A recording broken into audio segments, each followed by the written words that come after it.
Assalamualaikum warahmatullahi wabarakatuh. Pripun kabare dulur? Muga-muga dulur kabeh sehat, sehat-sehat. Ketemu lagi di channel Cah Gunung Bayi Keris TV.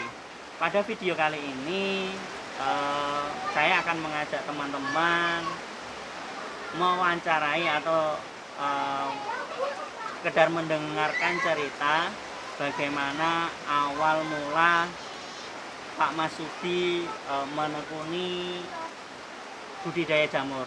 Sebelum kita lanjutkan, jangan lupa dukung terus channel ini dengan cara like, komen, dan subscribe. Jangan lupa juga nyalakan loncengnya supaya dulur-dulur kabeh mendapatkan notifikasi ketika video baru diupload. Oke. Sekarang kita ke wawancara kepada Pak Masudi. Bagaimana Pak Masudi? Sehat ya? Sehat, alhamdulillah. Gini Pak, sedikit saja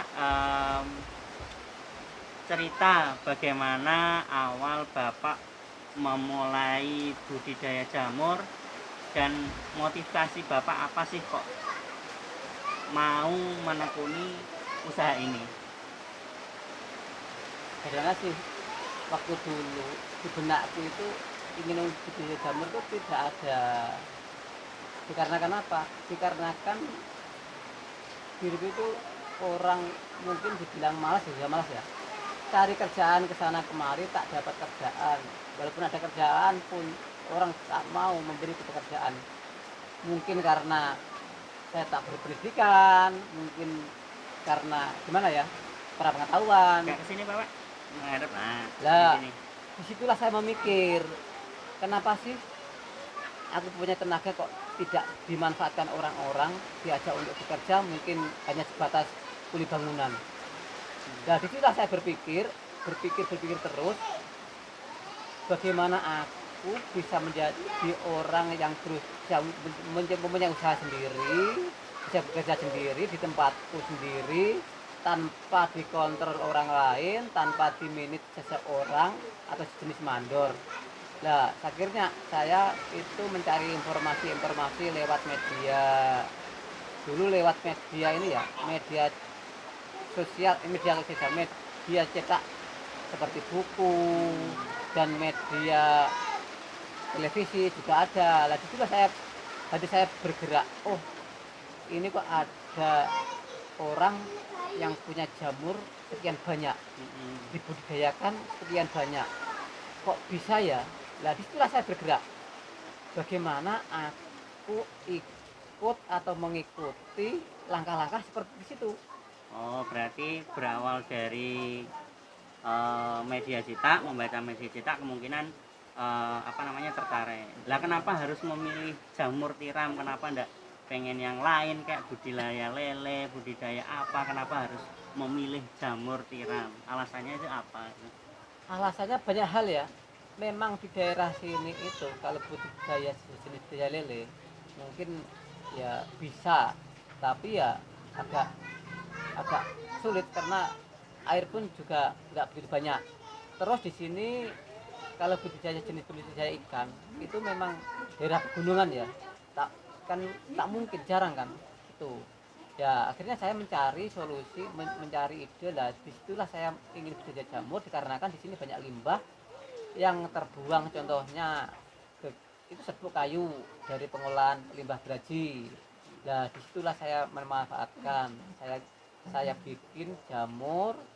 Ya ya latihan lah, mulai dari awal, mulai dari nol saya latihan bikin jamur, terus akhirnya bisa sampai tumbuh. Dan disitulah aku bergerak, gimana kalau jamurku ini saya perbesar lagi, saya perluas lagi biar usaha lebih banyak lagi. Dan disitu saya memanfaatkan apa itu, tempat perkarangan rumah saya bikinin tempat, lalu saya bikin tempat usaha jamur. Di situ aku mulai merintis, membangun, mulai berkembang dari kecil, terus hingga menganjak akhirnya menjadi punya tempat usaha sendiri. Oh, berarti itu semua dilakukan dengan cara otodidak atau mungkin Bapak mendatangkan mentor kah, dari mana kah, membayar orang kah, ikut les kah, ikut pelatihan kah, sampai Bapak itu bisa membuat atau membuat sampai bisa jamurnya tuh tumbuh sendiri berarti gitu. Oh, kalau itu saya lakukan ya bukan saya karena itu mencari orang, mencari mungkin jenis guru ya, atau orang yang mendidik saya itu saya mencari informasi dari buku. Nah disitulah saya mendapatkan nomor handphone seseorang. Nah di situ saya telepon, terus dia memberi masukan-masukan, terus memberi arahan lewat telepon.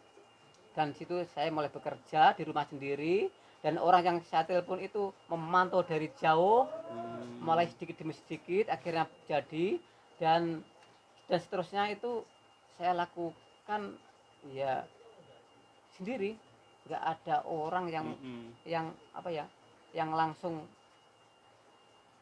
pertama ngasih tahu langsung dipraktekkan lewat lapangan. Belum gitu. ada.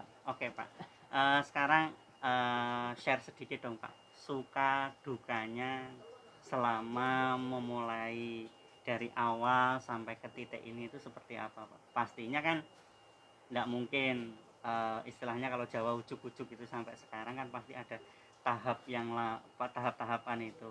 Ya share sedikit lah Pak untuk suka dan dukanya, baik suka dan dukanya selama proses sampai ke titik ini. Terus terang aja ya, kalau bikin jamur dari pemula itu nggak ada sukanya, duka terus. Mulai awal pertama mulai mencari bahan, tempat, terus peralatan itu memang duka. Karena apa? Karena diku belum tahu alatnya seperti apa, prosesnya seperti apa, belum tahu. Memang duka yang aku lakukan, yang aku jalani. Akhirnya setelah itu saya minta solusi dari orang yang bisa, gini saya lakukan, saya praktekkan, langsung bisa kan. Lah terus sudah tumbuh jamur macam ini pun saya masih duka. Jadi apa? Untuk memasarkan. Karena di tempatku adalah kota kecil.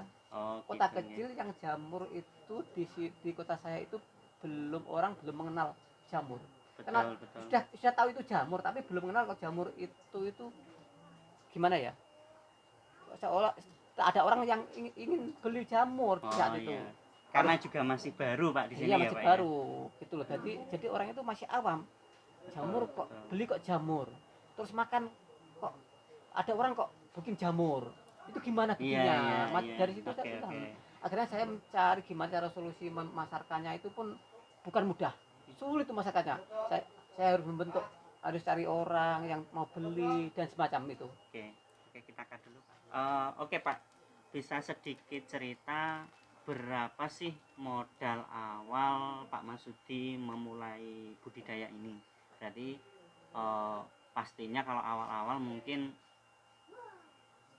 modalnya kan gede kah, ataukah mungkin modalnya sedang atau mungkin bahkan kecil. Nah itu untuk Pak Masudi sendiri itu kira-kira modal awalnya berapa? Untuk modal ya, kita itu ini orang itu ingin usaha bukan langsung usaha banyak punya modal sekian juta lah, bukan. Saya pikir gini, saya hanya bikin jamur gimana bisa tumbuh jamur.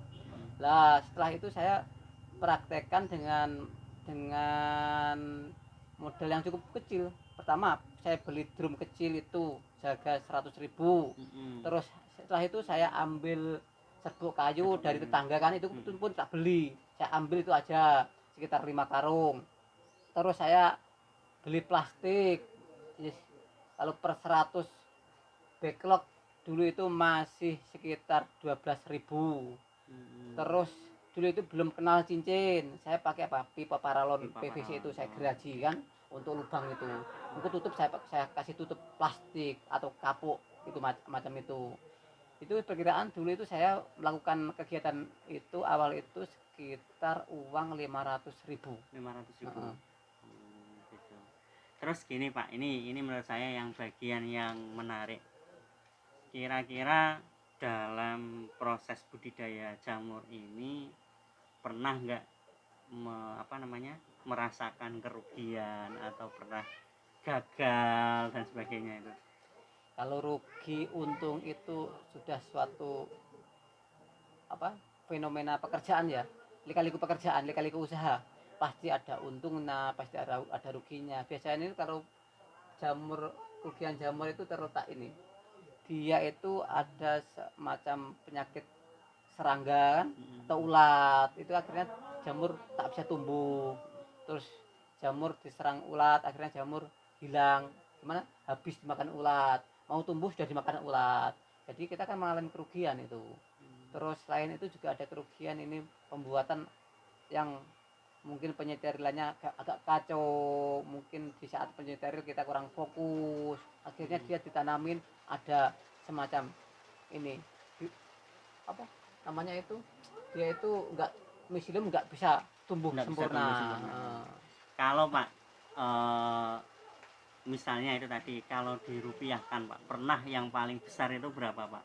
Ini bukan maaf teman-teman, ini bukan bermaksud untuk menakut-nakuti bagi teman-teman pemula atau bagi teman-teman yang mau memulai budidaya jamur, tapi ini hanya sekedar gambaran saja kalau budidaya jamur itu tidak semudah yang teman-teman pikirkan ya. Contohnya ya kayak ini, sekelas Pak Masudi pun pernah mengalami kerugian. Nah itu tadi Pak, berapa kalau pernah enggak, berapa gitu kalau dinominalkan terus bisa sampai berapa Pak? Kalau jamur gini ya, kalkulasi kita bikin jamur, budidaya jamur itu bukan harus kita itu panen berapa, enggak, kita hitung dari backlog. Biasanya ini paling mudah kita hitungnya lewat berat backlog. Kita bikin backlog macam ini, kita bikin backlog macam ini, coba kita timbang pakai timbangan. Ini beratnya ada berapa?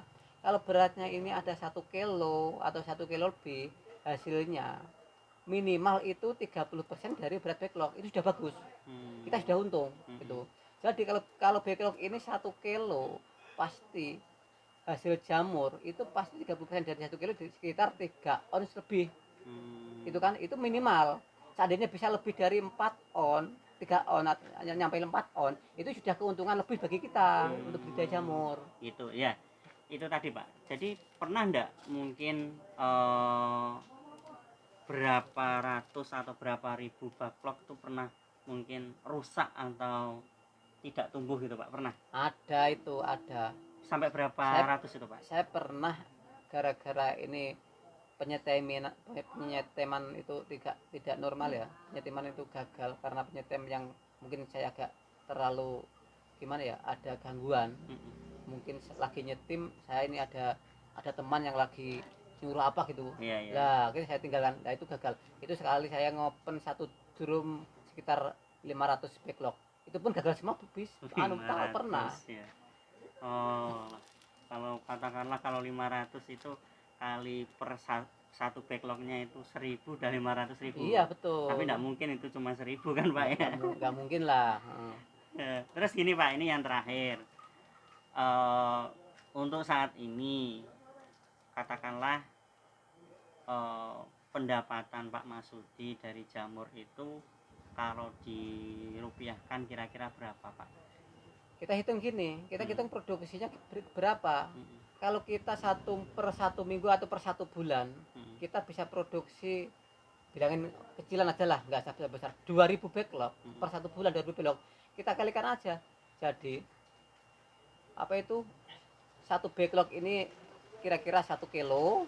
Jadi kalau 1 bulan kita memproduksi 2000, berarti 2000 kilo kan, saya yakin 30% kali 2000 backlog kali 2000 kilo, ya kan? Lah saya yakin hasilnya berapa?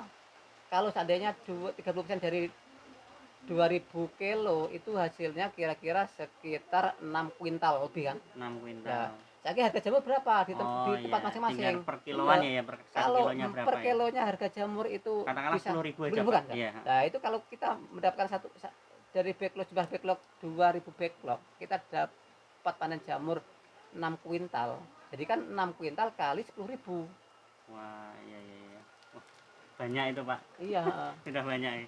Oke Pak, ini gini, bisa memberikan motivasi ke teman-teman atau saran ke teman-teman. Barangkali ada teman-teman yang ingin atau punya niatan untuk memulai budidaya jamur. Silakan Pak. Oke para teman-teman, kalau Anda semuanya ingin budidaya jamur macam saya ini, seperti saya, Anda bisa mulai dari kecil dulu. Mungkin kalau Anda kendala dengan modal kan, dengan biaya. Karena budidaya jamur itu agak susah-susah, gampang susah, Iya. ya kan? Karena kalau kita belum mengenal, belum mempunyai kemampuan atau keterampilan bikin jamur, kita langsung bikin besar-besaran, kita nanti yang akan rugi sendiri. Karena apa? Karena banyak kendala-kendala, mungkin backlog yang nggak jadilah, backlog rusak lah gitu. Pokoknya jangan takut budidaya jamur. Mulailah mulailah kawan-kawan dari modal sekecil mungkin, dan gunakanlah tempat Anda. Mungkin ada tempat yang kosong, mungkin ada emperan rumah atau belakang rumah kosong, mungkin 3 x 3 meter, itu bisa Anda gunakan untuk budidaya jamur. Jamur tidak butuh tempat yang mewah. Tempat semacam ini milikku pun bisa jadi digunakan untuk usaha budidaya jamur gitu. Oke teman-teman, demikian untuk video kali ini. Tadi sudah ada gambaran dari Pak Masudi tentang bagaimana beliau memulai usahanya, hingga pesan dan motivasi ke Pak Masudi kepada teman-teman semua. Saya kira cukup untuk video kali ini. Terima kasih sudah mendukung channel ini. Bagi yang belum mendukung, dukung terus dengan cara like, komen, dan subscribe. Jangan lupa juga nyalakan loncengnya supaya teman-teman dapat notifikasi jika kami upload video terbaru. Terima kasih. Wassalamualaikum warahmatullahi wabarakatuh.